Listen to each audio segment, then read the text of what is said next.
সাগররুনি হত্যা মামলার নথি গেল ৫ আগস্ট ডিবি অফিসে দেওয়া আগুনে পুড়ে গেছে বলে মঙ্গলবার আদালতকে জানায় রাষ্ট্রপক্ষের আইনজীবী। তবে চাঞ্চল্যকর এই হত্যা মামলার নথিপত্র ডিবি হেফাজতে পুড়ে যাওয়ার তথ্যটি সঠিক নয় বলে জানিয়েছে ঢাকা মহানগর পুলিশ ডিএমপি।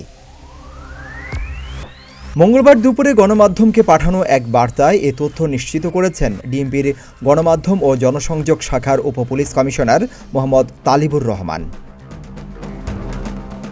মোহাম্মদ তালিবুর রহমান আরও জানান, সাগররুনি হত্যা মামলার তদন্তের মেয়াদ আরও ৬ মাস বাড়ানো হয়েছে। এই নিয়ে কেউ কেউ ডিবির নথি পুড়ে যাওয়ার সংবাদ প্রচার করছেন, যা সঠিক নয়। তিনি আরও জানান, আদালতে নথি পুড়ে যাওয়ার কোনো বিষয় বলা হয়নি, বরং additional attorney general Arshad Rauf আদালতকে জানান ডিবির অধিকাংশ কর্মকর্তার বদলি হওয়ায় পুরনো নথিগুলো খুঁজে পেতে সময় লাগছে।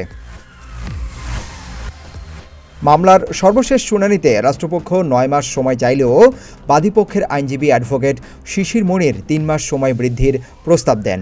বিচারক সব দিক বিবেচনা করে ৬ মাস সময় বাড়িয়ে মৌখিক আদেশ দেন। সিদ্দিকুর রহমান রোমন, প্রতিদিনের বাংলাদেশ।